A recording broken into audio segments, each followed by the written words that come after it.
आवाज द्या.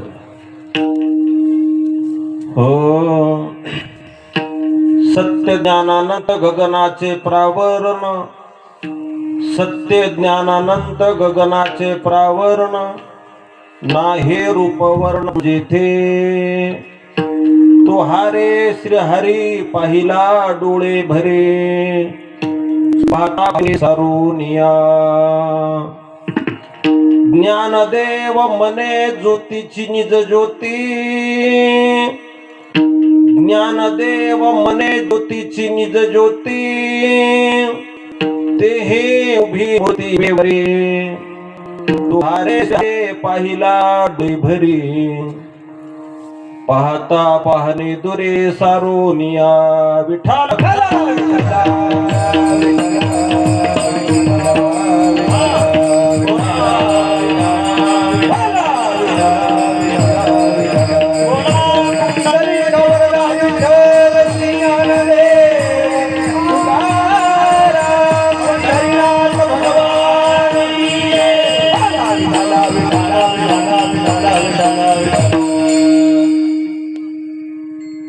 अलंकापुरी रम्य सिंहासनस्थं पदांभोज तेज स्फुरदिक् प्रदेशं विधेन्द्रादि देवे सदा स्तूयमानं समाधिस्थमूर्तिं भजे ज्ञानदेवं.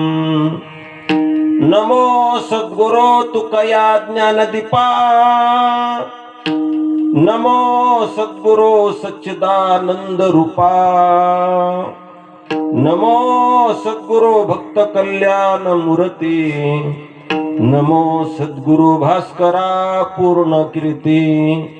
सेवे लागी सेवक झालो तुमच्या लागलो निज चरणा. अहो स्वामी तुकया देवा यावरी न करा अवेरू. पांडुरंगा करो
स्मरण होय सकळ विद्यांचे अधिकरण. तेची बंधू श्रीचरण श्री गुरूंचे ते नमस्कारो नियाता. प्रस्तुत कीर्तन रूपी सेवे करता निवडलेला अभंग महान भगवत भक्त संत सम्राट विश्ववंदे जगद्गुरु श्री संत तुकाराम महाराजांचे प्राणप्रिय संत ज्ञानेश्वर महाराज यांचा अत्यंत महत्वाचा मानवी जीवनामध्ये जन्माला आलेला जो जीव आहे, ज्या जीवाला असं वाटतं की आपण ईश्वराचं दर्शन घेतलं पाहिजे, ईश्वराला पाहायला पाहिजे, आणि आतापर्यंत ज्या स्वरूपाला ईश्वर पाहायला पाहिजे असं ईश्वराचं स्वरूप या जीवाला पाहायला न भेटल्यामुळं संत ज्ञानेश्वर महाराज अभंगाद्वारे समाजाला सांगतात की मी जो परमात्म्याला पाहिलेला आहे आणि तुम्ही जो परमात्मा पाहत आहात तर तुमचा पाहण्याचा दृष्टिकोन, तुम्ही पाहिलेला परमात्मा आणि मी पाहिलेला परमात्मा, मी जसा परमात्मा पाहिला असा परमात्मा तुम्ही पहा, असं चिंतन महाराज या अभंगामध्ये सांगतात. विठ्ठला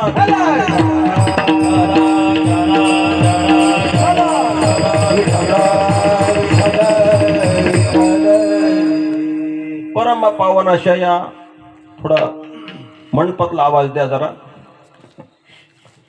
चालत असलेला आपल्या दत्त जयंती निमित्ताने अखंड हरिनाम सप्ताह बाबुलतारा तथा घेटोळे, डांबरे, पोखरी, पंचकृषीतल्या काही मंडळीच्या उपस्थितीमध्ये हा अखंड हरिनाम सप्ताह या ठिकाणी चालू आहे. यावर्षी सर्व तरुण मंडळीच्या वतीनं, भजनी मंडळाच्या वतीनं या ठिकाणी आमच्या कीर्तनाचे यजमान भीमराव आसुरबा खंदारे यांच्यामुळं या ठिकाणी कीर्तनाची सेवा मला प्राप्त झाली. या ठिकाणी आल्याच्या नंतर आनंद वाटला. महाराष्ट्रातील ख्यातनाम मृदंगाचार्य आमचे माऊली महाराज शिळके या ठिकाणी उपस्थित आहेत. संगीत विशारद आमचे बळीरामजी महाराज या ठिकाणी उपस्थित आहेत. संगीत विशारद आमचे कृष्णा महाराज उपस्थित आहेत. संगीत विशारद आमचे रामकृष्ण महाराज उपस्थित आहेत. अमोल महाराज आहेत.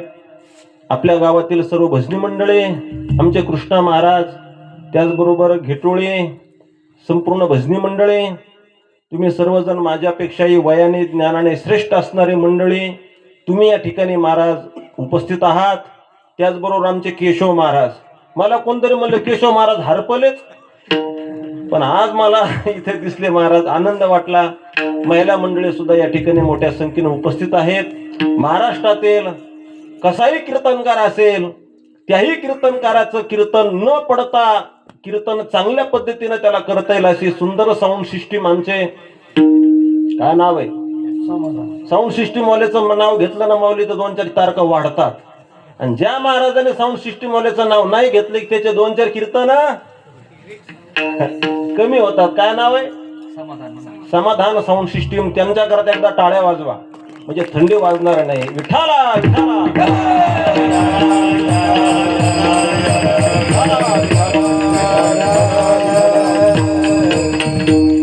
सुंदर असे आमचे विनेकरी महाराज. आता सगळ्यांचे नाव माझ्या पाठ आहेत, पण आता कीर्तनाला वाजले 10:30. चुकलं का जरा? 8:30 वाजता सुरुवात झालेली आहे, त्यामुळे सगळ्यांचे नावं घेणं काही शक्य नाही. हरिभक्तप्राण आमचे विष्णू महाराज, जगताप महाराज, भरत महाराज, आता जे असतील ते आमचे सुंदर 2 चोपदार. एक तर चोपदार मुद्दाम जालन्याहून आज या ठिकाणी आलेत. आमचे दोन्ही चोपदार, त्यांच्या चरणी नतमस्तक होतो. सर्व तरुण मंडळीने या ठिकाणी आनंदामध्ये या ठिकाणी या सप्त्याचं नियोजन केलं. सुंदर असा मंडप आहे आणि माझं स्वागत या ठिकाणी लग्न झाल्याने असं फटाकड्या वाजून या ठिकाणी तरुण मंडळींना कीर्तनकाराचं स्वागत केलं. जेवढा यांना धन्यवाद द्यावे तेवढे कमी आहेत. आपल्या या मठाचे सेवा करणारे आमच्या हरिभक्तपरायण गयाबाई महाराज या ठिकाणी आहेत. सर्व महिला मंडळी, सर्वांच्या चरणी नतमस्तक होतो आणि सेवेला प्रारंभ करतो. विठाला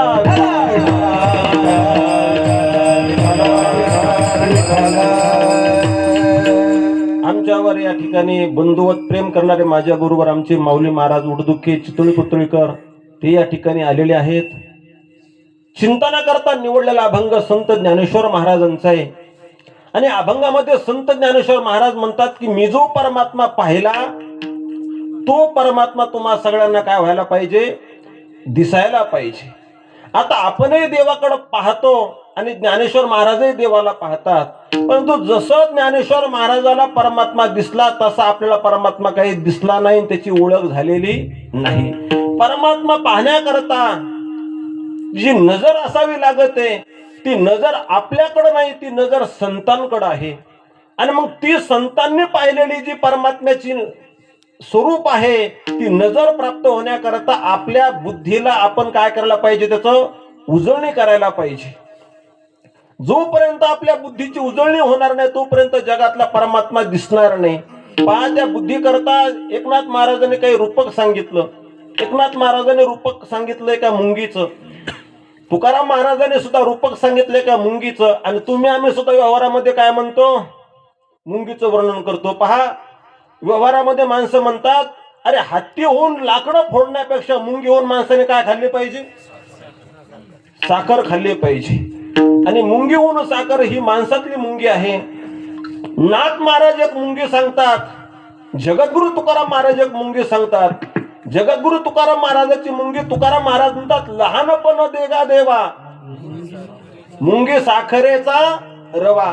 तुकोबरा म्हणतात, माझ्याकडे लहानपण असलं पाहिजे. तुकोबराला विचारलं, महाराज तुमच्याकडे किती लहानपण पाहिजे? ते म्हणले, मला मुंगी एवढं लहान करा. पोरानं मुंगी मात्र हत्ती एवढी असते ना, का बैला एवढी असते? मुंगी मुंगी अगदी लहान असते महाराज. व्हावे लहान मुनी लहान, व्हावे लहान लहान, व्हावे लहान मुनी लहान, व्हावे लहान. तुकाराने लहान व्हावे लहान मुनी लहान, व्हावे लहान मुनी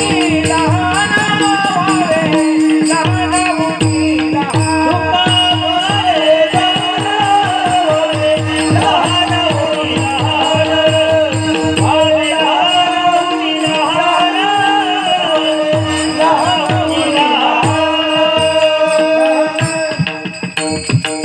तुकोबरा म्हणतात, लहानपण असलं पाहिजे महाराज.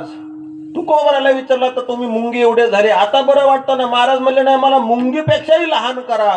किती करा? म्हणले, मुंगीच्या तोंडा एवढं करा. आता मुंगीचं तोंड म्हणजे सगळ्याला माहित आहे, 15 किलोमीटर असत. एक अगदी लहान महाराज. महाराज आता बरं वाटतं का? महाराज म्हणले, मला मुंगीच्या तोंडातल्या रव्या एवढं करा. रवा, साखरेचा जसा रवा असतो ना, असा रवा एवढं करा. महाराज आता बरं वाटतं का? महाराज म्हणले, मला त्या रव्यामधला 4था भाग करा. एवढं मला काय करा? लहानपण देगा, एवढं मला लहान झालं पाहिजे. परमार्थ करणाऱ्या माणसाने लहान व्हायला पाहिजे. पण सध्या शोकांतिका अशी आहे, परमार्थ करणाऱ्या माणसं छाती काढूनच बाहेर चालतात. छाती काढून बाहेर चालतात. परमार्थात आलेल्या नंतर माणसाने लहानपण झालं पाहिजे, लहानपणा घेतला पाहिजे. पण परमार्थात येऊन जर मनुष्य मोठेपणा सांगत असेल तर समजावयाच्या परमार्थाला प्रारंभ झालेला नाही. विठ्ठला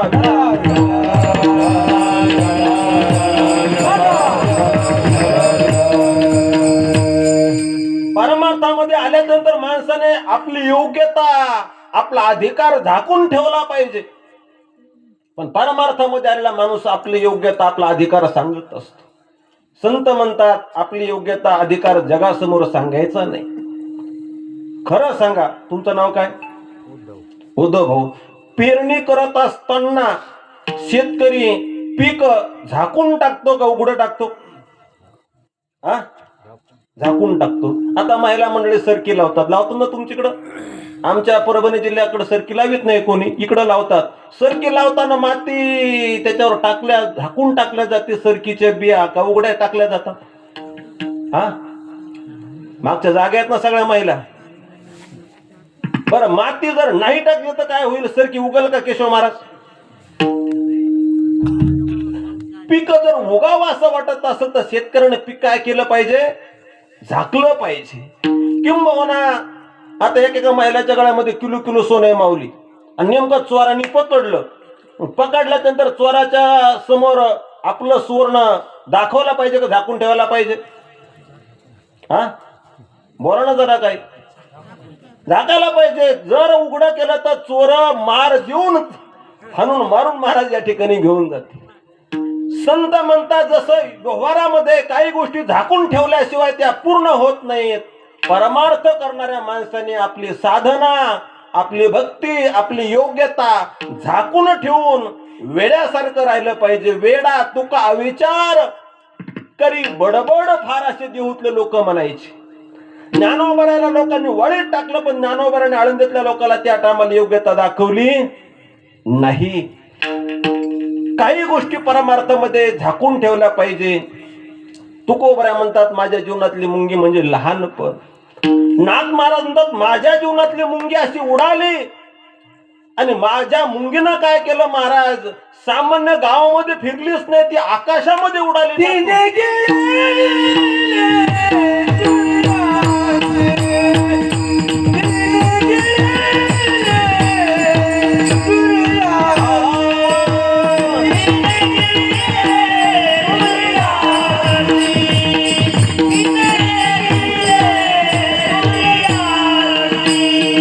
मुंगी उडाली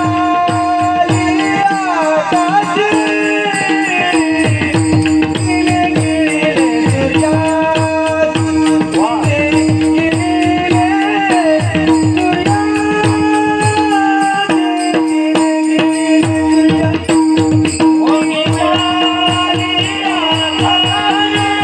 तिने गेले सूर्यासी,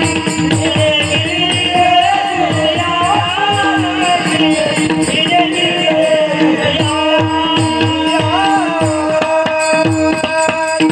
महाराज म्हणतात बुद्धिरूपी मुंगी उडाली आणि त्या बुद्धिरूपी मुंगीनं काय केलं महाराज, सूर्यांना गिळीकृत या ठिकाणी केलं. तिने गिळले सूर्यासी. अशी बुद्धी माणसाची या ठिकाणी महाराज वाढली पाहिजे. पण काहीची बुद्धी महाराज अशी, त्या बुद्धीपेक्षा दगड बरे. तुका म्हणे ऐशी बुद्धी ज्याची, त्याहुनी दगडावरी देवा, त्याहुनी दगडावरी देवा,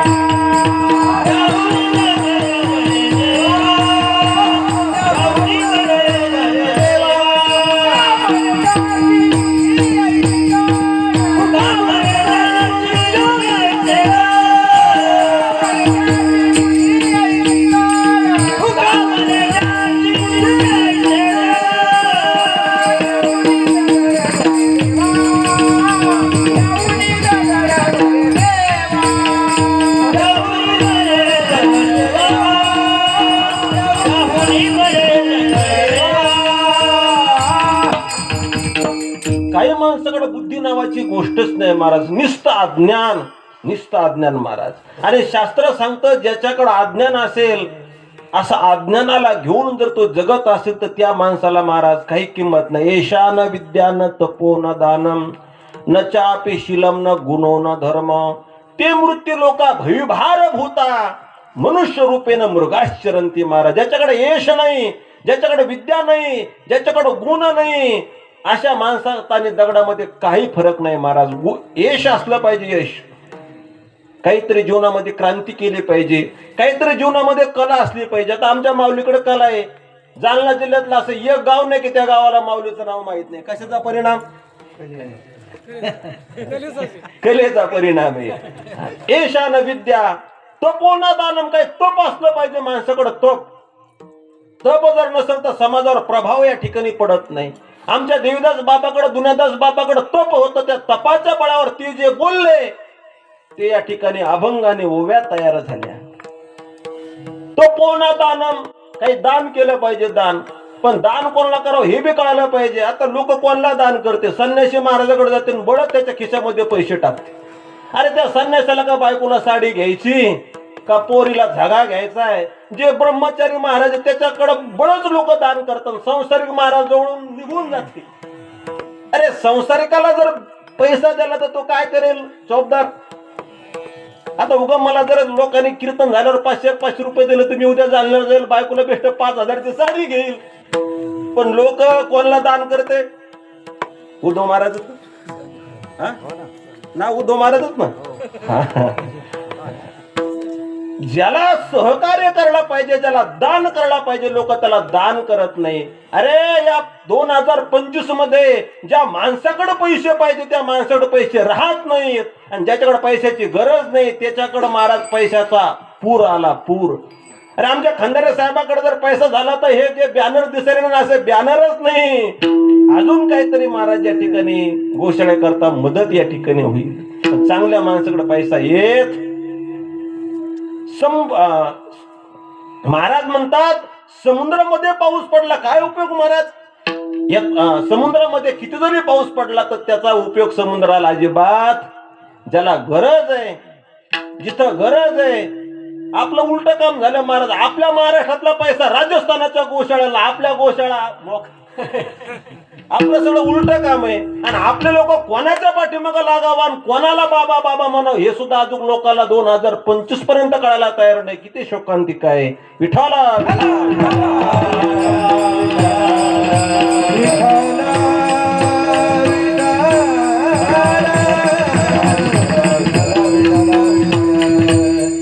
न चापी शीलम, ज्याचं शील चांगलं नाही, गुणो न धर्म हा, अरे ज्याच्याकडे कुठल्याही प्रकारचा गुण नाही महाराज. आणि मग गुण नसल्यामुळं महाराज ना गुणे गुणून वेती गुणे गुणेष्टू मत्सर हा, गुणी माणसं अवगुणी माणसं गुणवान माणसाचा काय करतात, मच्छर करतात. जर या सांगितलेल्या गुणापैकी एक जरी गुण त्या माणसाकडे नसल तर महाराज म्हणले त्याच्यामध्ये पशुमध्ये काही फरक नाही. आणि माणसाकडे बुद्धी असली पाहिजे, अज्ञान नसलं पाहिजे. पण अज्ञानाला घेऊनच माणसं जगतात. आणि जोपर्यंत जीवनामध्ये अज्ञान असेल, अज्ञानाची संगती घेऊन परमार्थ चालू असेल, त्या माणसाचा परमार्थ या ठिकाणी होत नाही. जुना दृष्टांत ऐकला असेल तरी उगाला म्हणून सांगतो. अज्ञान, एका माणसाला आरशाचं अज्ञान होतं, आरसा माहीतच नव्हता. आणि मग तो बाबुलताऱ्याचा मनुष्य बाजाराला गेला. बाबुलताऱ्याला बाजार कुठला आहे? हा, बाबुलताऱ्याचे कोणी आहेत का नाही इथं? वाटून नाही लांबचं सांगा ना जरा. परतूरला गेला समजा, परतूरला. आणि परतूरला गेल्याच्या नंतर महाराज एका बाजारामध्ये गेला. आणि बाजारात गेल्याच्या नंतर महाराज नेमका आरसे जिथं विकतात त्या आरशाच्या गल्लीमध्ये गेला. आणि गेल्याच्या नंतर महाराज याने जीवनामध्ये आरसा पाहिलाच नव्हता. आरशाच्या बाजारात गेला आणि हा आरशा समोर उभा राहिला की याचं प्रतिबिंब कशात दिसलं? आरशामध्ये दिसलं. आरशामध्ये दिसलं तर याला वाटलं कोणतरी इथं माणूसच बसलेला. याने त्याला राम राम घातला. राम राम. त्या आरशातला सुद्धा काय म्हणला? राम राम. येता का आमच्या बाबुलताऱ्याला? सप्ताह चालू आहे, पंक्ती चालू आहे, तर या प्रसाद घ्यायला. तू बी आरशातला म्हणलं हो येतो. आणि याने तो आरसा विकत घेतला 200 रुपयाला. आणि आरसा घेऊन आला कुठं? घरी. घरी आल्याच्या नंतर त्याला वाटलं आता पाहुणा आलेला आहे, थंडीचा प्रेड आहे, पाहुण्याला इकडं तिकडं ठेवण्यापेक्षा मागच्या गल्लीमध्ये, मागच्या रूम मध्ये, कपाटामध्ये त्याला ठेवून दिलं. कोणाला? आरशातल्या पाहुण्याला. आणि मग सकाळी रोज 8 वाजता उठला की आंघोळ झाले की आपल्या घरामध्ये जायचा आणि कपाटामध्ये आरशामध्ये जाऊन पाहायचा. राम राम, चहा घेता का? कोणाला म्हणायचा? आरशातल्या पाहुण्याला म्हणायचा. असं करीत करीत महिना झालं महाराज. रोज सकाळी उठला की घर मालक महाराज आरशा रूम मध्ये जायचा आणि कपाटामध्ये आरसा पाहायचा. म्हातारी म्हणली महिना झालं मंदिरात जाणं बंद केलं, घरामध्येच काय घुसत एकदा जाऊन पाहावाच. म्हातारी आतमध्ये गेली तर म्हातारीनं जिंदगीत कधी आरसा पाहिलाच नव्हता. म्हातारी गेली, म्हातारीनं कपाट उघडलं तर म्हातारीचा समोर तो आरसा आला. आरशामध्ये म्हातारीचं प्रतिबिंब दिसलं. कशात? आरशामध्ये. आणि म्हातारी म्हणली बरोबर आहे, म्हातारं जे बिघडलं ना, हे बिघडण्याचं कारणच असं 1 महिना झालं घरामध्ये येणे कोणीतरी म्हातारी आणून ठेवली. आणि मग महिना झाल्यानंतर महाराज रोज म्हातारी सकाळी उठायची आणि आतमध्ये जाऊन पाहायची म्हातारी आहे का? निघून गेली. म्हातारीनं आरशात पाहिलं की आरशामध्ये हिचं प्रतिबिंब दिसायचं. तिला वाटायचं म्हातारी पाहुणे अजूक आहेच. आणि मग एक दिवस म्हातारीला सांगितलंय पहा, रोज सकाळी तुम्ही 8 वाजता उठायचे, मारुतीच्या दर्शनाला जायचे, 10 वाजता भाकर घेऊन शेतात जायचे. 1 महिना झालं तुम्ही घरामध्ये जाताना आरसा आपलं कपाटामध्ये पाहता. मला माहिती आहे तुम्ही कोण सटवी घरामध्ये आणून ठेवली, मी ती पाहिली. आणि मग महाराज गेलं ना महाराज, भांडणं दोघायचं चालू झालं. भांडणं कशामुळे चालू झालं महाराज? ती घरामध्ये पाहुणी आणल्यामुळे भांडण चालू झालं. असं करता करता करता ह्यो म्हणला तू बिघडली आणि ती म्हणली तुम्ही बिघडले. आणि मग दोन्हीचा वाद चालू झाला. तेवढ्यामध्ये शिकलेली सुनबाई होती. सुनबाई म्हणले वाद काऊन करतात? सासूबाईनं सांगितलं तुम्हाला माहित नाही, मामाजी आता पहिल्यासारखे राहिले नाही, बिघडले मामाजी. म्हणजे काय झालं? कोण पाहुणी घरात आणून ठेवली, काही मिळत लागलं म्हणे. असे भांडणं रंगात आले. आल्याच्या नंतर ती म्हणली हे सगळं या सटवीमुळेच घरात भांडणं लागले. गेली, कपाट उघडलं आणि आरसा घेतला आणि फोडूनच टाकला. जसा आरसा फुटला तसं आरशाचा काच बाजूला पडला आणि आतमध्ये काही प्रतिबिंब दिसना. मग म्हातारा म्हणलं पाहुणी निघून गेली आणि म्हातारी म्हणली पाहुणे निघून गेले. घरातला वाद संपला. आता वाद होता का आरशाचं अज्ञान होतं? आरशाचं काय होतं? अज्ञान होतं. जसं आपल्या जीवनामध्ये अज्ञानाला बरोबर घेऊन जर ही बुद्धी प्रयत्न करत असेल तर या बुद्धीला जगातला परमात्मा दिसणार नाही. ज्ञानोबा म्हणतात या बुद्धीच्या वैभवासारखं वैभव जगात दुसरं कोणचं नाही. बुद्धीचे वैभव अन्य नाही तुझे.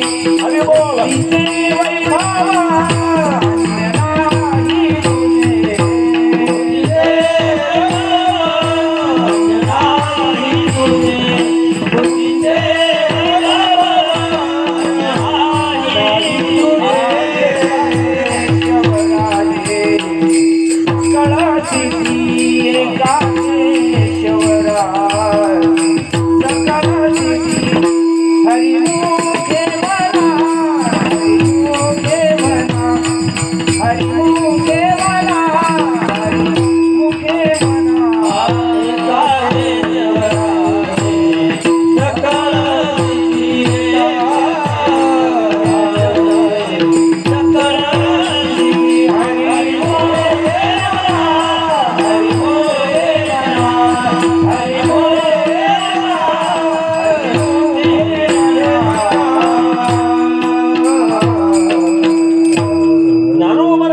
त्या बुद्धीनं विचार केला पाहिजे. येत विचारिता निरसले प्रपंच सहजचे सांडवले.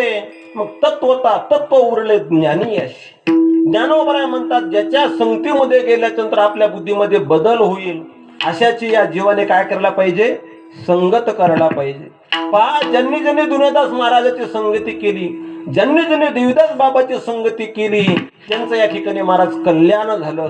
ज्याच्या संगतीमध्ये गेल्यानंतर आपलं कल्याण होईल, ज्याच्या संगतीमध्ये गेल्यानंतर आपली किंमत वाढेल अशाची माणसाने काय करायला पाहिजे? संगती केली पाहिजे. नाही तर अशाची संगती करून काय उपयोग महाराज? सज्जन को सज्जन मिले हो गई ज्ञान की बात. त्याच्या उलट गधे को गधे मिले दो बुक्क्यावर दो लात महाराज. वाईटाची संगती केली की माणसाचं वाईट होतं महाराज. संगती चांगल्याची करायला पाहिजे. संगत सज्जन की करले.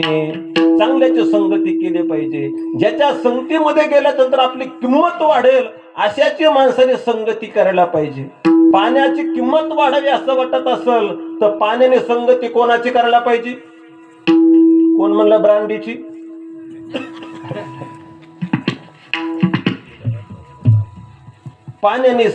पाण्याची किंमत वाढायची असेल तर पाण्याने संगती दुधाची करायची.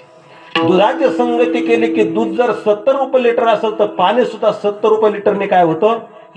विकत महाराज. कशाचा परिणाम? संगतीचा परिणाम. संगती केल्याच्या नंतर कोणाच्या संगतीत आपण राहायला पाहिजे हे कळायला पाहिजे. आणि जर आपली संगती चुकली तर एखाद्या टायमाला चांगला मनुष्य सुद्धा महाराज ढेकणाच्या संगे कुसंगे नाडीला जादू नैया. कुसंगे नाडीला कुसंगे नाडीला जादू नैया. कुसंगे नाडीला जादू नैया. देखना जादू नैया मंगरा. देखना जादू नैया मंगरा. देखना जादू नैया मंगरा. देखना जादू नैया मंगरा. कुसंगे नाडीला जादू नैया. कुसंगे नाडीला जादू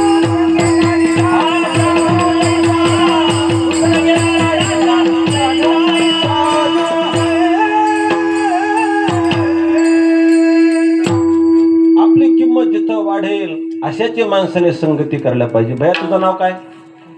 हा विजय. आडनाव काळे. आमच्या विजू भैयाने शेती आहे का तुम्हाला? किती एकर आहे? लो मोठी हो जरा. तुम्हाला? हा आणि तुमचं काय नाव आहे? हरिओम. हरिओम भाईने असा विचार केला आपल्याला जरा शिक्षण घ्यायचं.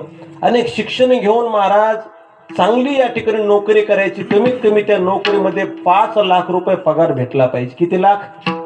5 लाख रुपये. आणि आता 5 लाख पगार असलं तर छोकरी, नोकरी आहे त्यालाच छोकरी, नाही तर अवघड आहे महाराज. आणि मग विजू भैयाने विचार केला आपलं शिक्षण घेतलं पाहिजे. आणि मग शिक्षण घेण्याकरता विजू भैया म्हणले शिक्षण घ्यायचे, शिक्षणाकरता पैसा लागतो. आणि सध्या आता पैसा भेटत नाही महाराज, पैसा फार अवघड आहे, सगळ्याकडे पैसे फक्त मी सोडून. आणि मग विजू भैयाने सांगितलं पैसा कमवायचा आहे, व्यापार करायला पाहिजे. काय व्यापार करावा, काय व्यापार करावा.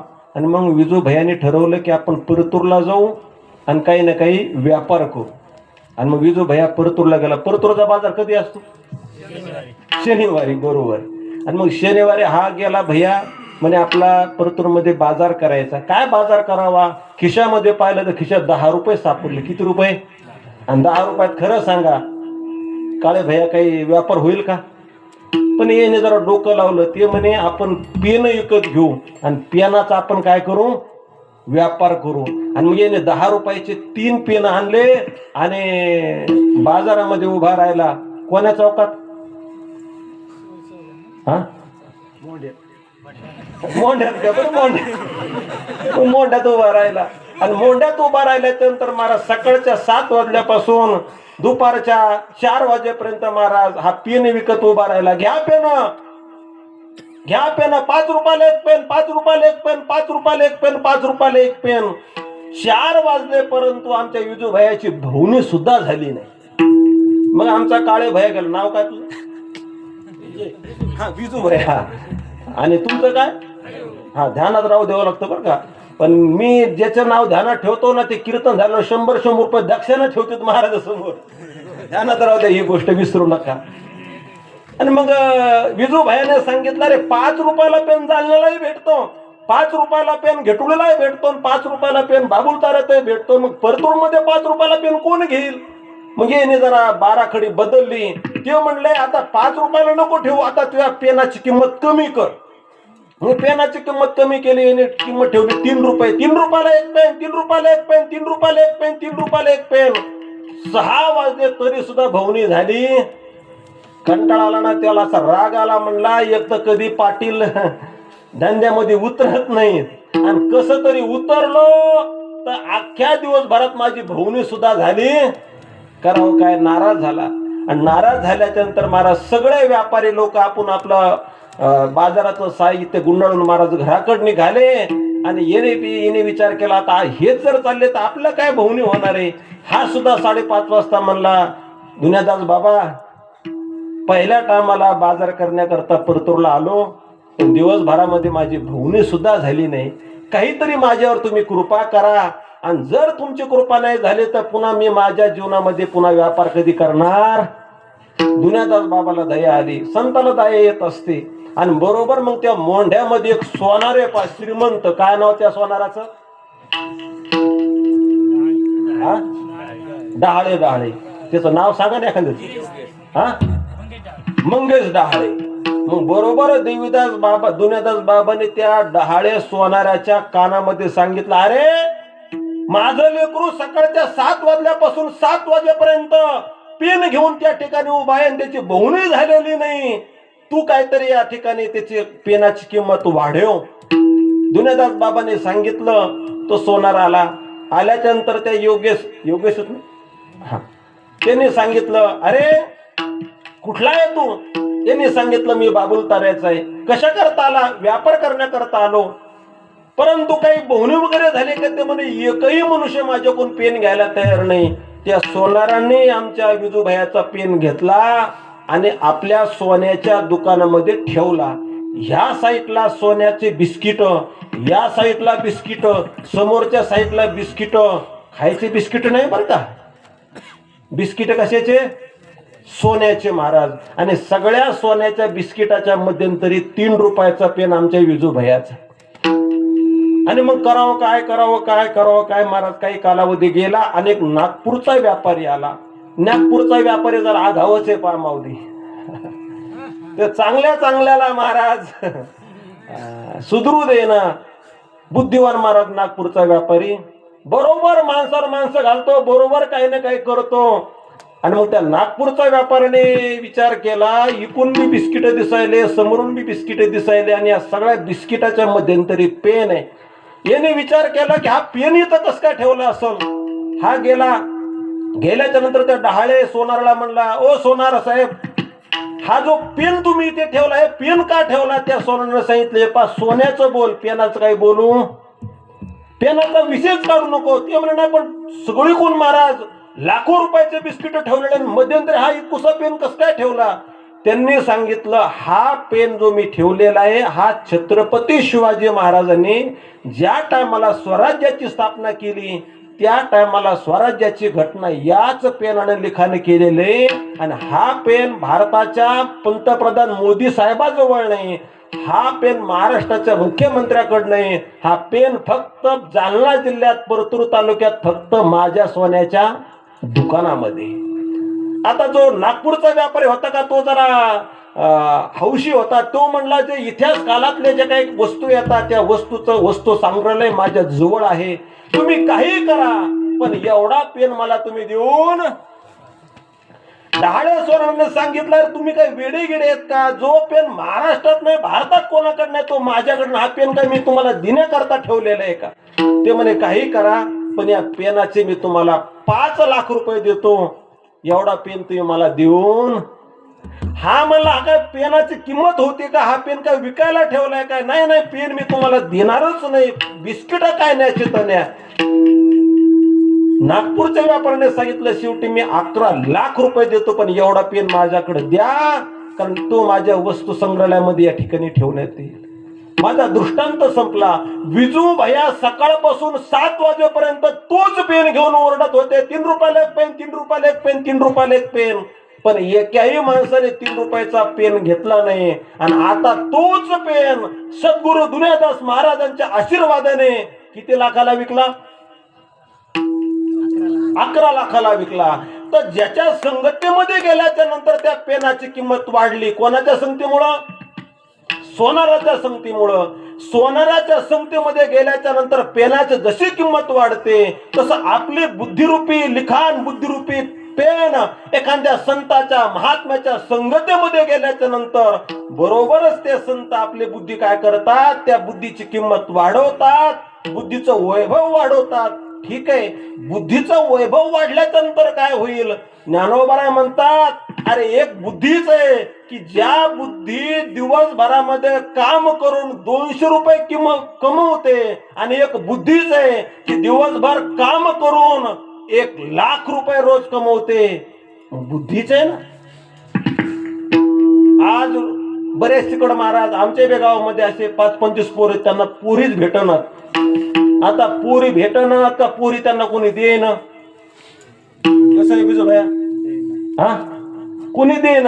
पण जर मुलगा क्लास 1 अधिकारी असेल, जर मुलगा महाराज कलेक्टर किंवा एखाद्या शिओ असेल, तर त्यांच्याकरता मुली शोधायची गरज नाही. रोज त्यांच्या बापाला फोन आहेत. कशाचे?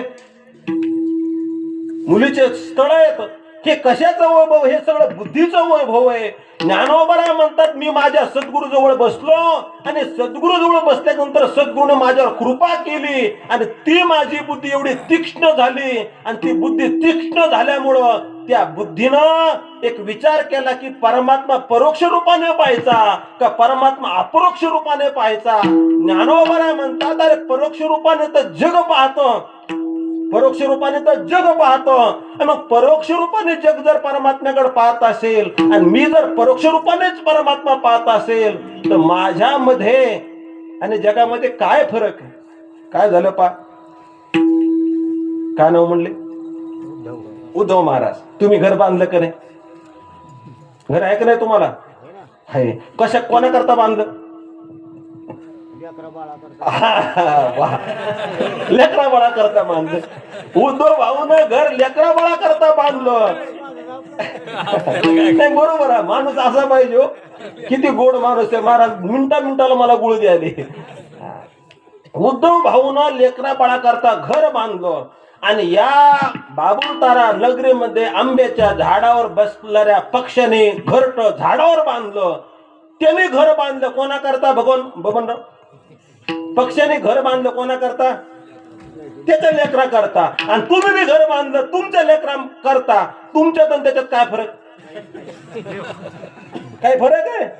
अरे काही फरक नाही रे. कुत्र्यापासून कुत्र्या जन्माला येणं, मांजरापासून मांजर जन्माला येणं, गाढवापासून गाढव जन्माला येणं, आणि माणसापासून माणसं जन्माला येणं, हे काही विशेष नाही. ज्ञानोबा म्हणतात परोक्ष रूपाने तर सगळेच परमात्म्याला पाहतात, पण परोक्ष रूपाने महाराज परमात्मा आपण पाहतो कसा? आपण म्हणतो पंढरपूरचा पांडुरंग परमात्मा कुठे आहे? पंढरपुरात आहे. पंढरपुरात बी सगळ्या ठिकाणी आहे का? नाही, फक्त पंढरपुरात पांडुरंगाच्या मंदिरातच पांडुरंग परमात्मा आहे, दुसरीकडं नाही. परमात्मा आपण पाहतो तर प्रतिमेच्या रूपामध्ये पाहतो, मंदिराच्या परांगणामध्ये त्याला पाहतो, मूर्तीमध्ये त्याला पाहतो. ज्ञानोबा म्हणतात हे परोक्ष रूपाने तुम्ही पाहताना असा माझा परमात्मा नाही, तर मी जो परमात्मा पाहिला तो परोक्ष रूपाने न पाहता आत्मस्वरूपाने पाहिला आणि अपरोक्ष अनुभूतीनं मी पाहिला. ठीक आहे ज्ञानोबा आहे, तुम्ही जो परमात्मा पाहिला तो परमात्मा अपरोक्ष अनुभूतीमध्ये तुम्हाला कसा दिसला? ज्ञानोबा अभंगाच्या पहिल्या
तो परमात्मा मी पाहिला. कसा पाहिला? अपरोक्ष अनुभूतीनं पाहिला. सत्य ज्ञानानंद.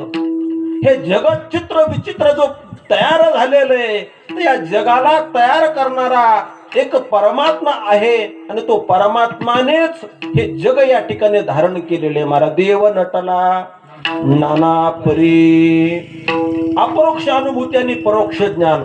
परोक्ष शब्द की देवाला मंदिरापुरतं मानणं, देवाला देवघरापुरतं मानणं, देवाला प्रतिमेपुरतं मानणं, देवाला या ठिकाणी शब्द मध्ये या ठिकाणी मानणं, देवाला या ठिकाणी महाराज वर्तमान काळापुरतं मानणं, देवाला भविष्य काळापुरतं मानणं, देवाला काळ वेळ याच्यामध्ये तुम्ही जर देवाला लेखत असताल तर तो परमात्म्याचं झालेलं तुम्हाला परोक्ष ज्ञान आहे. ते ज्ञान कोणतं आहे? परोक्ष ज्ञान. आता सध्या आपण आकाशाखाली बसलो का मंडपाखाली बसलो? हा चौदार हा. आता मंडपामध्ये आपण बसलो म्हणजे आपला आकार कुठं केवढा झाला? मंडपा एवढा झाला. पण ज्या टायमाला तुम्ही आकाशाखाली बसताल त्या टायमाला तुमचा आकार केवढा झाला? आकाश एवढा झाला. तसं आपण परमात्म्याला मानत असताना तुकोबरा भंडारा डोंगरावर बसले आणि बसल्याच्या नंतर तुकोबरा भजन करू लागले. एका व्यक्तीने विचारलं, महाराज तुमचं भजन कुठं चालू आहे? तुकोबरा म्हणले, परमात्म्याच्या समोर चालू आहे. अज्ञानी मनुष्य म्हणला, परमात्मा तर पंढरपुरामध्ये मंदिरामध्ये. तुकोबरा म्हणले, इथंच मंदिर आहे आणि इथंच पांडुरंग परमात्मा आहे, पण तुला मात्र तुझ्या नजरेने या ठिकाणी दिसत नाही. इथं सोन्याचा हंडा आहे बरं का, 1 किलो सोन्याचा हंडा इथं खाली आहे का नाही? मग अर्धा अर्धा वाटून घ्यायचा का? अर्धा अर्धा जर तुम्हा मला भेटला तर आपल्या दोघांचं कल्याण झालं. मला सुद्धा कीर्तनासाठी बोंबला थंडीत हिंडायची गरज पडणार. सोन्याचा हंडा आहे पण तुम्हालाही दिसत नाही, मला सुद्धा दिसत नाही. पण तुम्हाला मला नाही दिसला म्हणजे कोणाला दिसणार नाही का? कोणाला दिसन? महात्म्याला नाही. जो धन पायाळू आहे त्याला मात्र जमिनीतलं धन या ठिकाणी दिसत. तसं जगातला परमात्मा अपरोक्ष अनुभूतीला तुम्हा मला नाही दिसणार, पण माझ्या तुकोबरासारखे, एकनाथ महाराजासारखे, ज्ञानोबारासारखे जर महात्मे असतील तर त्यांना परमात्मा सर्व ठिकाणी दिसतो. आणि तुकोबरा म्हणतात, तो देव माझा सर्व ठिकाणी आहे.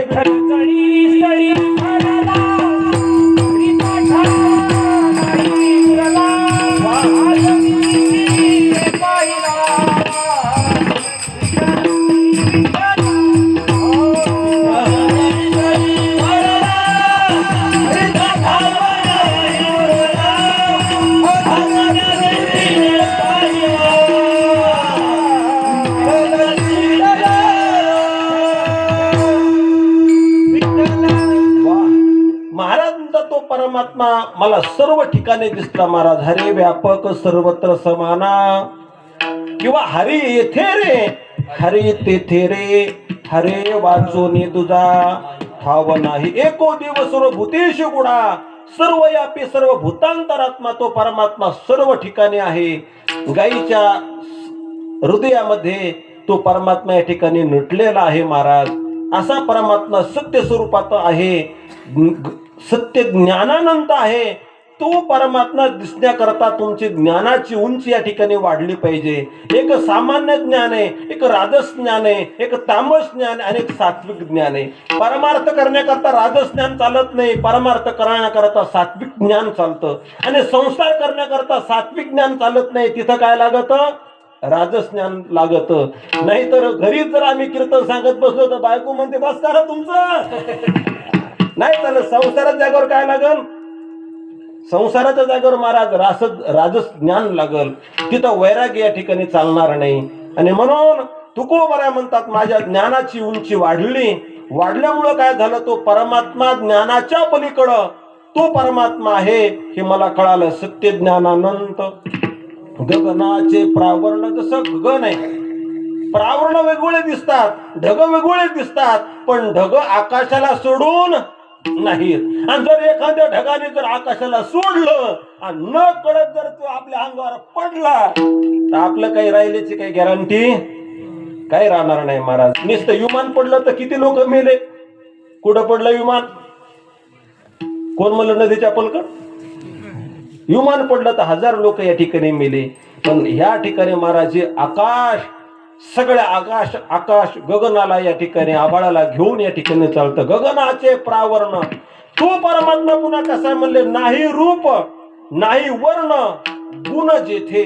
त्या परमात्म्याच्या ठिकाणी रूप नाही, रंग नाही, रूप नाही, वर्ण छाया. नाही रूप नाही, वर्ण छाया. रंग नाही, रूप नाही, वर्ण छाया.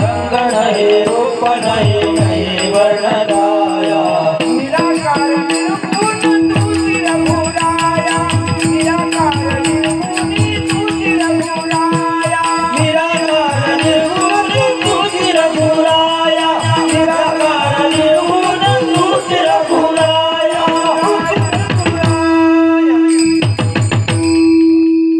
वा महाराज म्हणतात तो परमात्म्याच्या ठिकाणी महाराज रंग नाही आणि रूप नाही. रंग रूप का नाही तर रंगामध्ये रूपामध्ये या ठिकाणी बदल होतो. आता आमचे केशव महाराजाचं स्वरूप 15 वर्षाचं चांगलं होतं का आता तर चांगले केशव महाराज? हा? बरं तुम्हाला आताचा फोटो पाहू वाटतो का 15 वर्षाचा फोटो पाहू वाटतो? जरा अवघड का जरा तुमचंच नाही प्रत्येकाला बालपण जेवढं आवडतं तेवढा वयोवृद्ध अवस्थेतलं शरीर आवडत. म्हणजे रूपामध्ये काय झाला बदल झाला. अरे ज्ञानोबा म्हणतात तो परमात्मा माझ्या रूपाच्या पलीकडे आहे. कारण रूपामध्ये महाराज दोष आहे. रूप म्हणलं की 5 विषय आले. रूप म्हणलं की 5 विकार आले महाराज. शब्द स्पर्श रूप रस गंध विषय आला. त्याच्यानंतर पंचमहाभूताची बाधा आली. शरीर म्हणलं की किती भूत येतं 5 पृथ्वी आप तेज आणि वायू. माझा परमात्मा पंच विषयाच्या पलीकडं माझा परमात्मा पंचमहाभूताच्या पलीकडं असल्यामुळं नाही रूप नाही वर्ण. माझ्या परमात्म्याच्या ठिकाणी वर्ण सुद्धा नाही. आता उगाच आपण म्हणतो काय हे लोक वर्णाने मोठे आणि जे वर्णाने मोठे म्हणतात का ते आपल्या घरी जेवण सुद्धा नाही ते म्हणजे तुम्ही कोण आहेत? शूद्र. अरे कोण आहे या जगतामध्ये सगळ्यात मोठा जर ब्राह्मण कोण असेल तर महाराज तुकिता तुलनेशी ब्रह्म तुकाशी आले आणि मनोने रामेश्वरी चरणी मस्तक ठेवले. वर्णामध्ये समाजाला या ठिकाणी बाटलं आणि वर्णामध्ये बाटून या ठिकाणी महाराज समाजाला काही लोक समाजाचे या ठिकाणी शोषण करतात. हे मनस सुद्धा आपला कळाले पाहिजेत. आणि म्हणून माझा परमात्मा वर्णाच्या ठिकाणी नाही. कारण वर्ण म्हणले की बदलतो. 4 वर्ण आहेत ब्राह्मण क्षत्रिय वैश्य आणि शूद्र. आपण कोण आहे सध्या? आपली परंपरा कुठल्यामध्ये येते? होय आपण कोण आहेत? क्षत्रिय. आणि क्षत्रियाची दिशा कोणची? किती अज्ञान आहे आपल्याला. कारण आपल्याला या लोकांनी सांगितलं ना आपण काही शास्त्र पुराणाकडे पाहिलं क्षत्रियाने जर पिंड टाकायचा असेल पितराच्या नावाने तर कोणत्या दिशेला टाकायला पाहिजे? आता मी आधी सांगितलं असं पण विष्णू महाराज काही उत्तर घेतलं नाही सगळं. कारण हे सांगायला कोणी सांगत नाही महाराज. क्षत्रियाने पिंड कोण्या दिशेला टाकायचा वैश्याने पिंड कोण्या दिशेला टाकायचा. क्षत्रियाने या ठिकाणी कर्म करत असताना कोणत्या दिशेला कोणत्या देवतेचं या ठिकाणी पूजन करायचं. ब्राह्मणाने कोणत्या देवतेचं पूजन करायचं. वैश्याने कोणत्या देवतेचं पूजन करायचं. शूद्राने पिंड कोण्या दिशेला टाकायचा. हे सगळं शास्त्रे महाराज. पण महाराज म्हणतात की माझा परमात्मा रूपाच्या पलीकडे माझा परमात्मा वर्णाच्या पलीकडे. मग तुम्ही जो पाहिलेला परमात्मा आहे एक तुम्ही निर्गुण स्वरूपामधलं ज्ञान आम्हाला सांगायले एकूण परमात्मा सगुण स्वरूपातलं सांगायले ज्ञानोबा आहे. ज्ञानोबा म्हणतात तो परमात्मा माझ्या निर्गुणही स्वरूपामध्ये आहे आणि तो परमात्मा माझ्या सगुणही स्वरूपामध्ये आहे. आणि सगुण तरी स्वरूप त्याच परमात्म्याचे आणि निर्गुण तरी स्वरूप त्याच परमात्म्याचे. पण माऊली तुम्ही जो सगुण स्वरूपातला परमात्मा पाहिला ते आम्हाला सांगा ना तो कसा दिसला? ज्ञानोबा सगुण स्वरूपातलं वर्ण अभंगाच्या दुसऱ्या कडव्या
पाहता पाहणे दुनिये दारुनिया. पाहता पाहणे दारुनिया. पाहता पाहणे दारुनिया.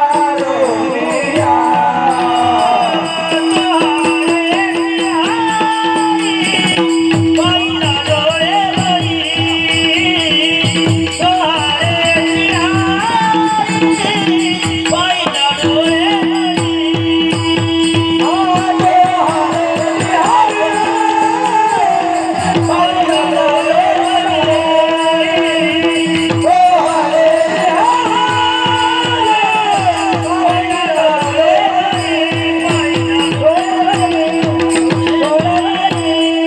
ज्ञानोबा म्हणतात तो परमात्मा मी सगुण स्वरूपामध्ये पाहिला. कसा दिसला तो हरे श्रीहरी. पाहिला डोळे भरी, त्याचं नाव श्रीहरी आहे. आणि मी डोळ्याने भरून या ठिकाणी पाहिला महाराज. एखादी आजी म्हणत असते बरेच दिवस झाले मी माझ्या नातवाला पाहिलं. 85 वर्षाचं वय झाल्यानंतर ती म्हणते मुलांनो एकदा मला माझ्या माहेराला घेऊन जा. नातवाने विचारलं काय आज माहेरामध्ये काय काय त्याला एकदा पाहावाला वाटतं. आज माहेराहून आल्याच्या नंतर काय तुझं माहेर या ठिकाणी पाहिलं. ज्ञानोबा म्हणतात मी तो परमात्मा डोळे भरून पाहिला. पाहताना कसा पाहिला म्हणले पाहता पाहणे दुरी. परमात्मा पाहत असताना दुरी ठेवली. आपल्या सगळ्याचा गोंधळ झाला. दुरी ठेवल्यामुळे आपण छोटे आहोत. परमात्मा आपण ठिकाणी अधिकारी आपण दुरी ठेवली पाहिजे. राग येणार नाही ना विचारू का काय अपमान करीत नाही तुमच्या सगळ्या कळत. आणि तुम्ही आता इरे मला गुळ द्या. आता खरं सांगा तुम्ही मोठे आहात का सूर्य मोठा आहे? खरं सांगा बरं का. तुम्ही मोठे आहेत का सूर्य मोठा आहे? सूर्य मोठा आहे. सूर्याने सूर्याला पाहिलं का तुम्ही सूर्याला पाहिलं? हा आपण नाही म्हणजे तुम्ही पाहिलं म्हणून मला कशाला धरले त्याच्यात. पाहिला सूर्य कोणी? तुम्ही. आणि पाहिल्याच्या नंतर मग सूर्य तुमच्या डोळ्याला तुम्हाला दिसला. मग सूर्य मोठा का तुम्ही मोठे? सूर्य उगवला पूर्व दिशेला उगवला पाहिला तुम्ही. आणि अख्ख्या बाबुलताराच्या लोकांना सांगितलं सूर्य कोण्या दिशेला उगवला? पूर्व दिशेला उगवला. बाकीच्या लोकांना तर ध्यानच नाही कुठं कसा उगवला आणि कुठे उगवला. पण पूर्व दिशेला उगवलेला सूर्य तुम्ही बाबुल ताऱ्यामध्ये सगळ्या लोकांना सांगितला. मग सांगणारे मोठे का सूर्य मोठा आहे? कायच करावं. अहो सूर्य मोठा नाही. सूर्य सूर्याला पाहत नाही. आपण सूर्याला पाहतो. पंढरपुरामध्ये पांडुरंग परमात्मा आहे हे तुम्हाला कळालं का जगाला कळालं? तुम्ही गेले नाही पंढरपूरला? तुम्ही दर्शन घेतलं नाही? मग मंदिरात देव आहे ठरवलं कोणी? तुम्ही ठरवलं ना. तुम्हाला कळालं की मंदिरामध्ये देव आहे. तुम्हाला कळालं की आपण मंदिराच्या बाहेर आलो. तुम्हाला कळालं की आपण पंढरपूर सोडलं. तुम्हाला कळालं की बाबुलतारा देव नाही देव पंढरपुरामध्ये आहे. मग पदार्थ मोठा आहे का पाहणारा मोठा आहे? अजून सोपं सांग. तुम्हाला गुळ द्याला का नाही? द्याला का नाही? द्याला. गुळ कडू आहे का गोड आहे? तुम्ही खाल्ला का? खाल्ला म्या. मग म्या खाल्ल्यानंतर मी सांगून ना गुळ कडू आहे का गोड आहे. मग मी सांगितलं की गुळ मात्र गोड आहे. मग गुळाने गुळाची गोडी गुळाला कळाली का गुळाची गोडी महाराजाला कळाली? महाराजाला कळाली का जो खाल्ली ज्याने खाल्ला त्याला कळाली?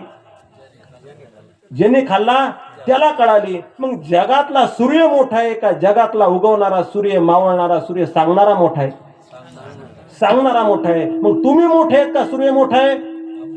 तुम्ही मोठे आहेत हे तुम्हाला कळालं पाहिजे. आपल्याला कळालं पाहिजे. ही नजर माझ्या ज्ञानोबारांनी सांगितली. देव मोठा नाही आपण मोठे आहेत. अरे तुकोबरा देवाजवळ बसले.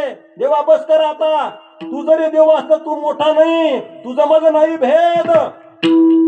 केला सहजची विनोद.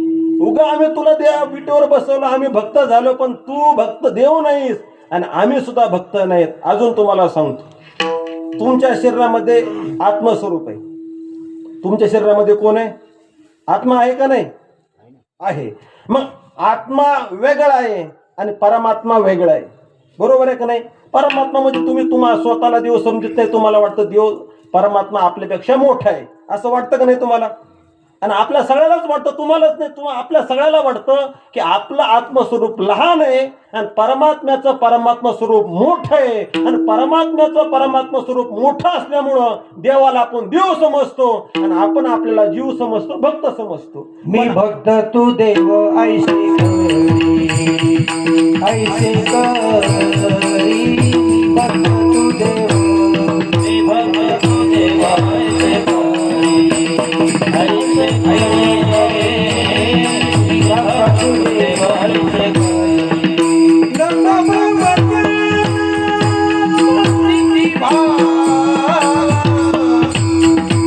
मी भक्त तू देव ऐसे करी, मी भक्त तू देव ऐसे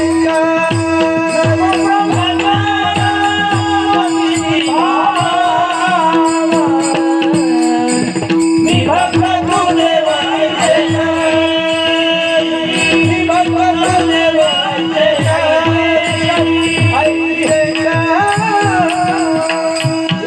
हे सुद्धा प्रमाण माऊली भेदातलंय. देव आणि भक्त भेद आला ना, आणि आपलं चिंतन चाललं की आपला भेद काय करायचा? तुझं माझं नाही भेद, एकच घोंगडी पांघरू हरी. आपला भेद संपायचा आहे. भक्त म्हटला की भेद आला. देव वेगळा आणि भक्त वेगळा. भक्ताला वाटतं मी बाबूल ताऱ्यात राहतो, देवाला वाटतं मी पंढरपुरामध्ये राहतो. परमात्मा स्वरूपाला प्राप्त होण्याकरता या आत्मस्वरूपाने विचार केला. अरे, ज्या ज्ञानाने आपल्याकडे भेद तयार झाला, त्याच ज्ञानाचं ज्ञान झालं की माणसाचा भेद या ठिकाणी नष्ट होतो. ज्या दृष्टीनं जे भासत ते भासलेलं त्याच्याच दृष्टीनं ते काय होतं? नष्ट होतं. ते त्याच्या दृष्टीने काय होतं? नष्ट होतं. आता आपल्यालाच असा भास झाला की परमात्मा मोठा आहे, आत्मा लहान आहे. पण ज्ञानोबराय म्हणतात, या आत्म्याने विचार केला की आपलं जे अस्तित्व आहे हे परमात्मा स्वरूपामुळे का आत्मस्वरूपामुळे? आपल्या सगळ्याचं आत्मस्वरूपाचं अस्तित्व, ही प्रेरणा, ही कृपा कोणाची आहे? परमात्म्याची आहे. परमात्म्याच्या कृपेमुळेच चाललं ना हे. आत्मस्वरूप कोणामुळे चाललं?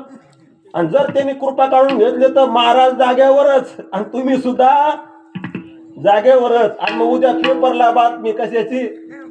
कीर्तनामध्ये अघटित घटना घडली. अघटित घटना घडली. पण झालं काय? ज्ञानोबराय म्हटले की या आत्मस्वरूपाने महाराज परमात्म्याची संगतीची अपेक्षा केली आणि आत्मस्वरूप सोडून परमात्मा स्वरूपाकडे हे गेलं आणि गेल्याच्या नंतर आत्मस्वरूप परमात्मा स्वरूपामध्ये लीन झालं. आता लीन झाल्याच्या देवा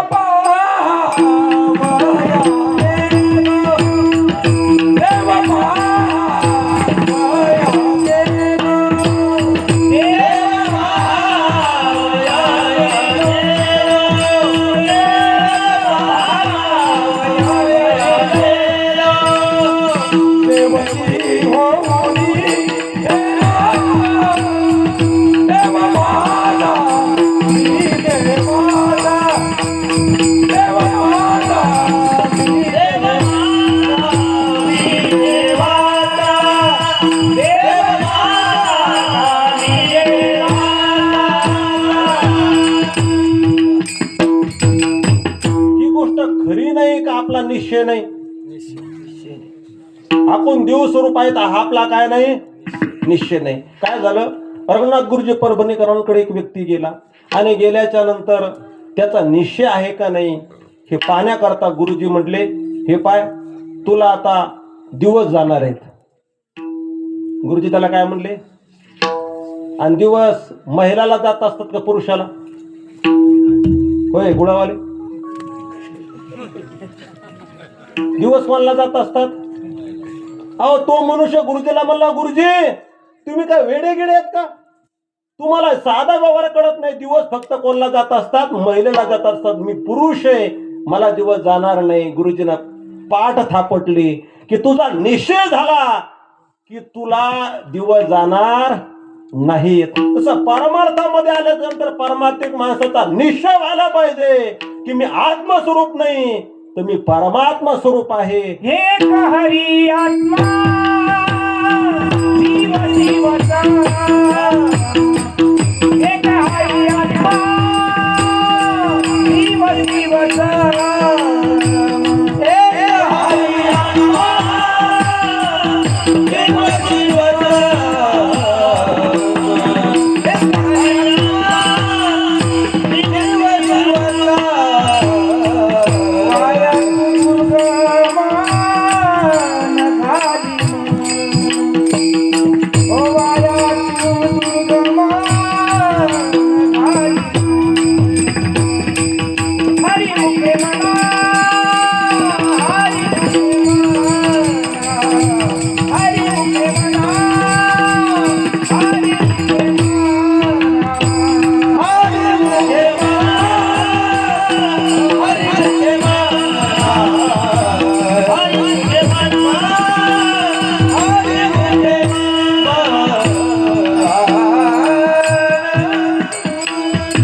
आपल्याला वेळेमध्ये थांबायचं. पहा, ज्या मुलीचं लग्न झालं नाही तिला सगळे लोक म्हणतात ती कुमारिका आहे, आणि लग्न झाल्यानंतर तिला काय म्हणतात, ही सुवासिन आहे. मग कुमारिका ती नव्हती का?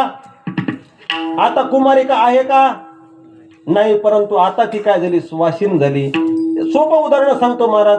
गंगा समुद्राला मिळाली तर गंगेचं गंगापण या ठिकाणी नष्ट झाला. आता ती कोण झाली, समुद्रमय झाले. काच खैर चंदन काष्टे. एखाद्या गावामध्ये महाराज एक जणाचं सरपण पेटलं. काही आंब्याचे लाकडं होते, काही चंदनाचे होते, काही येड्या बाबळीचे होते, काही सुबाबळीचे होते, आणि सगळेच पेटले. पेटल्यानंतर सगळ्याची झाली राख. आता आंब्याची बाजूला काढा, सुबाबळीची बाजूला काढा, पुन्हा चिंचाचे बाजूला काढा, काढता येईल का? आता सगळी या ठिकाणी राख झाली.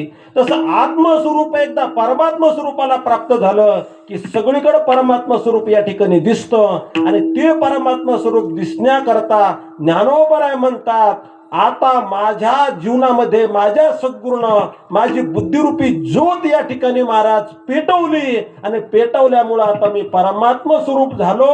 तोच परमात्मा माझ्या ज्योतीची निज ज्योत झाला अभंगाचा. ज्ञानदेवी वरे ज्योतीची ज्योती,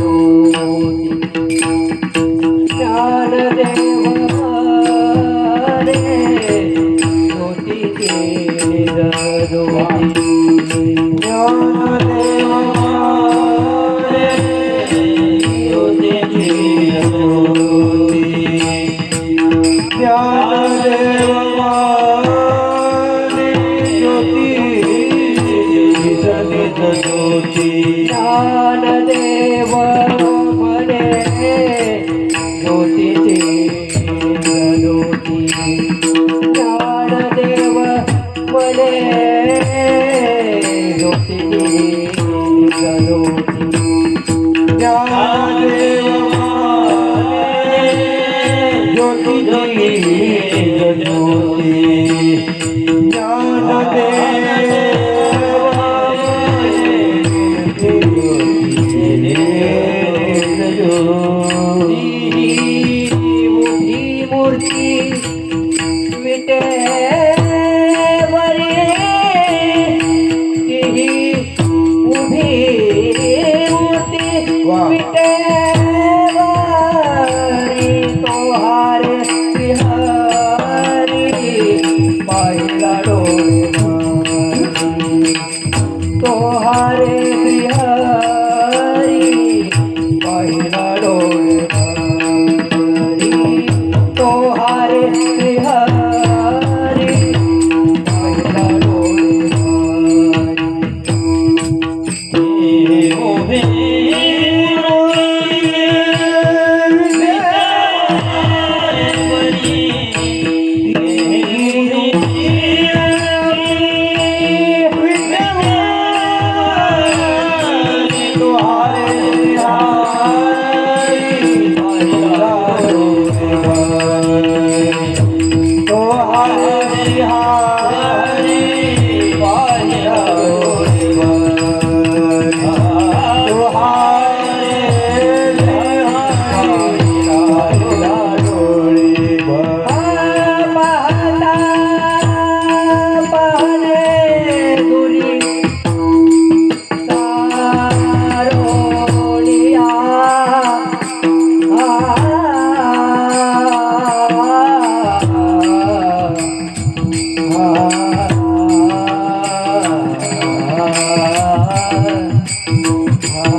पाहणे दुरी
पाहता पाहणे दुरी तारुण्या पाहता पाहणे दुरी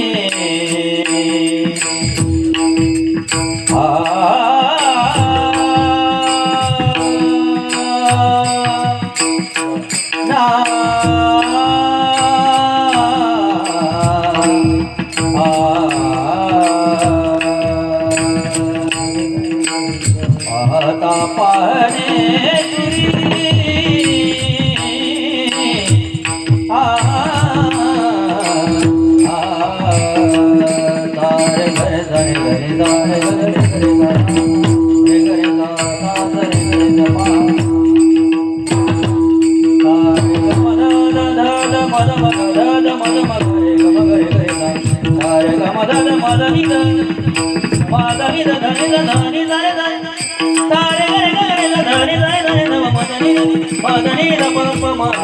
पाहता पाहणे